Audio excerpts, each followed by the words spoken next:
All right, so let's go on to number 21. So number 21 is over on the top. Let's see what we got.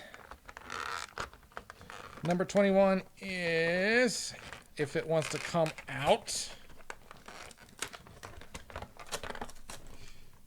Oh, the other starter Pokemon. If I can get him out. Come on, you.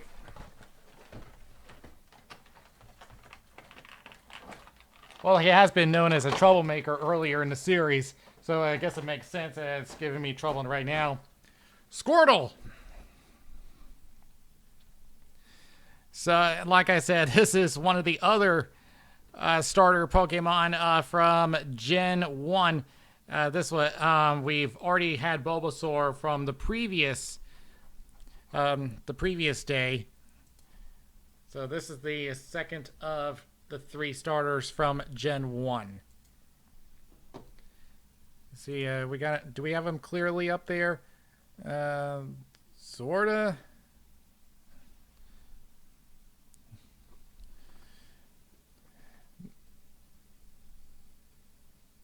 Yeah, I don't know if it's because I'm in the frame or what. Or, oh, there we go.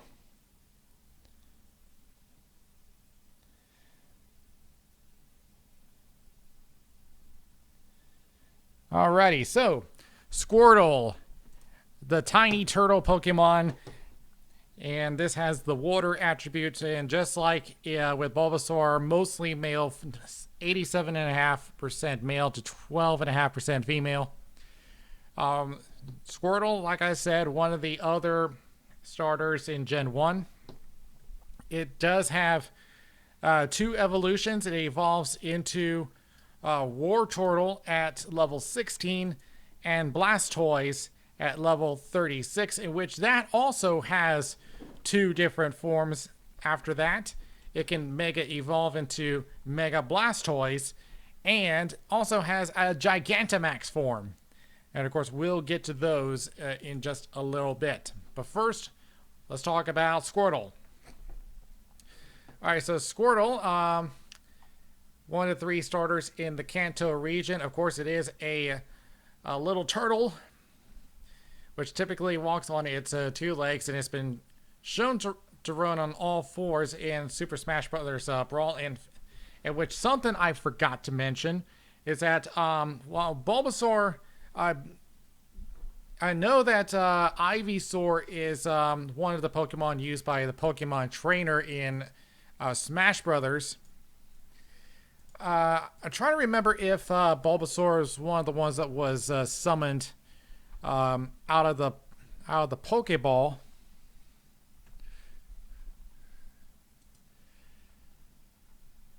Yeah, I'm trying to remember if that's. Yeah, he appears as a random trophy. So Bulbasaur wasn't really something that caused any that made a major appearance in Smash Brothers, but Squirtle is one of the Pokemon that is used in Smash Brothers if you're playing as the Pokemon trainer. But of course, I'll get to that in just a minute. Now his shell is a useful tool. He can withdraw into his shell for protection or to sleep.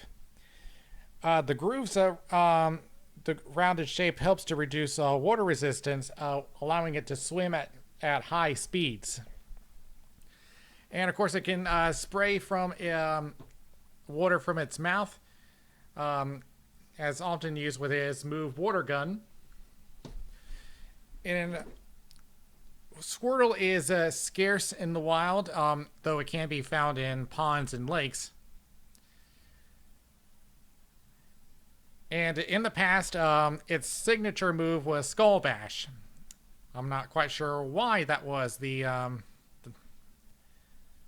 that's the move that he was given. But Squirtle, he's belonged to a lot of trainers in the series. I'll begin with Ash. Once again, he was one of the ones that could have been chosen, but once again, because Ash was late, he could not get Squirtle. But just like Bulbasaur, he did end up catching Squirtle, and I put that in parentheses or quotations, because he didn't really throw a Pokeball at him. It's just that Squirtle just decided to join him. He made his debut in the episode Here Come the Squirtle Squad, where Ash's Squirtle was the leader of a gang of Squirtle that had been abandoned by their trainers, and what they did was just cause trouble around town. But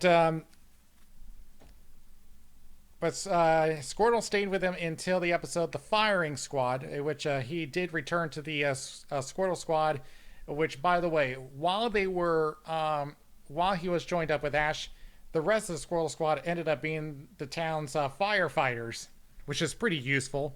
And in fact, we have seen Squirtle used to put out fires before using his water gun technique. But it did briefly appear in an episode of Ruby and Sapphire to assist Ash in his final battle against Brandon. So his Squirtle is more of a troublemaker. But he's not the only one that has a Squirtle. His rival Gary has a Squirtle. In a flashback in the episode Challenge of the Samurai, he was depicted battling and defeating Samurai's Metapod. Which really, is that really a hard battle? It wasn't until the Ties That Bond that was revealed that the trainer who took Squirtle was Gary. By then, he had already evolved into his full form Blastoise. And Squirtle was also seen in a flashback during I Choose You, which is said during a different continuity of the series, which Professor Oak had revealed to Ash had already been collected, which we already knew happened in the regular series. May also had a Squirtle, which she received from Professor Oak in the episode The Right Place and the Right Mime. This Squirtle was younger and timid, but was used in several contests. And that particular Squirtle would evolve into Wartortle by the time it appeared in the episode Staging a Hero's Welcome.